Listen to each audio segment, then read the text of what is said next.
सहारा रेगिस्तान यह दुनिया का सबसे बड़ा गर्म रेगिस्तान है। रेत का एक विशाल समंदर। यहाँ की रेत के टीले अनंत तक फैले हुए हैं। यह पूरे उत्तर अफ्रीका में फैला हुआ है, धूप से तपा हुआ और क्षमा न करने वाला। यहाँ की गर्मी असहनीय होती है। तापमान आसमान छूता है। सूरज बेरहमी से धूप बरसाता है। यहाँ की हवा भी जलती हुई महसूस होती है। यह एक ऐसी जगह है जहाँ सब कुछ बहुत ज्यादा है। यहाँ की विशालता आपको छोटा महसूस कराती है। दिन झुलसाने वाले होते हैं, रातें आश्चर्यजनक रूप से ठंडी होती हैं। तापमान में यह बदलाव चौंकाने वाला है। यहाँ जीवन जीवित रहने के लिए ढल जाता है। ऊंट टिल्लों पर चलते हैं। ये रेगिस्तान के जहाज कहलाते हैं। खानाबदोश नखलिस्तान की तलाश में घूमते हैं। ये लोग रेगिस्तान के असली निवासी हैं। सहारा शाश्वत अपरिवर्तनशील लगता है, फिर भी यहाँ भी आश्चर्य इंतजार कर रहे हैं। यहाँ की हरियाली और पानी के स्रोत अद्भुत हैं। बर्फ, यह शब्द सुनते ही सर्दियों के अद्भुत नजारों की तस्वीरें आंखों के सामने आ जाती हैं। बर्फ से ढके पहाड़ और जमे हुए तालाब। सहारा की गर्मी में यह असंभव लगता है। रेगिस्तान में बर्फ एक पहेली तो है, फिर भी कभी कभी असंभव भी संभव हो जाता है। तमाम बाधाओं को पार करते हुए सहारा में बर्फबारी होती है। यह एक दुर्लभ घटना है, एक ऐसा नजारा जो कल्पना को मोह लेता है। इतनी गर्म जगह इतनी ठंडी कैसे हो सकती है? इसका जवाब वायुमंडल में छिपा है। सहारा के ऊपर का आकाश, जो आमतौर पर गर्म और शुष्क होता है, कभी कभी हमें चौंका सकता है। हवा के द्रव्यमान और तापमान के नृत्य में ये परिवर्तनशील हवाएं और तापमान के उतार चढ़ाव एक अद्भुत घटना को जन्म दे सकते हैं। बर्फ गिरने के लिए तापमान को 0 डिग्री से नीचे जाना होगा।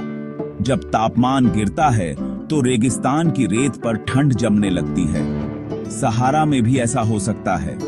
यह दुर्लभ है, लेकिन असंभव नहीं। रात के समय रेगिस्तान जल्दी ठंडा हो जाता है। दिन की गर्मी के बाद रात की ठंडक तेजी से फैलती है।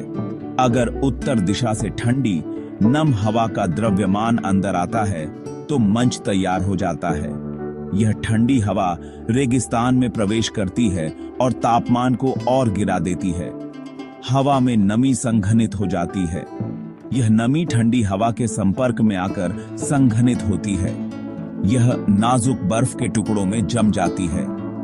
ये बर्फ के क्रिस्टल हवा में बनते हैं और धीरे धीरे नीचे गिरते हैं, और इस तरह सहारा एक अस्थाई सफेद चादर ओढ़ लेता है। यह दृश्य अद्वितीय और मंत्रमुग्ध कर देने वाला होता है।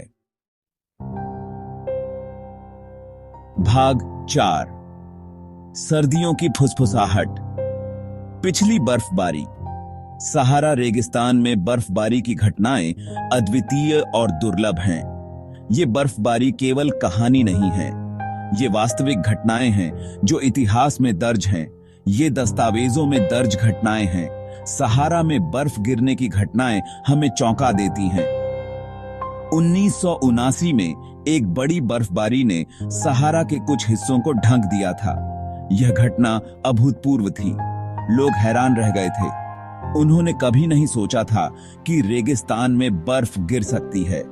यह नजारा अवास्तविक और अप्रत्याशित था। बर्फ से ढका रेगिस्तान एक अद्भुत दृश्य प्रस्तुत करता था। कुछ समय पहले 2016 और 2018 में फिर से बर्फ गिरी। यह घटना फिर से लोगों को चकित कर गई। ये घटनाएं हालांकि कभी कभार ही होती हैं, हमें प्रकृति की शक्ति की याद दिलाती हैं। प्रकृति की अद्भुत शक्तियों का यह एक उदाहरण है। वे हमारे ग्रह की प्रणालियों के परस्पर संबंध को उजागर करते हैं। यह दिखाता है कि कैसे पृथ्वी की विभिन्न प्रणालियां एक दूसरे से जुड़ी हुई हैं। भाग 5, एक क्षण भंगुर। चादर, बर्फ का प्रभाव। सहारा में बर्फ ज्यादा देर नहीं टिकती। रेगिस्तानी सूरज जल्दी ही जमे हुए गुच्छे को पिघला देता है। फिर भी यह छोटी सी यात्रा भी अपनी छाप छोड़ जाती है। नमी कुछ रेगिस्तानी पौधों को बहुत जरूरी राहत प्रदान करती है। यह एक कठोर वातावरण में एक क्षणभंगुर राहत है। बर्फ एक याद दिलाती है कि सबसे ज्यादा विषम स्थान भी बदलाव के अधीन हैं, और यह कि प्रकृति अपनी असीम विविधता में हमेशा आश्चर्यों से भरी होती है।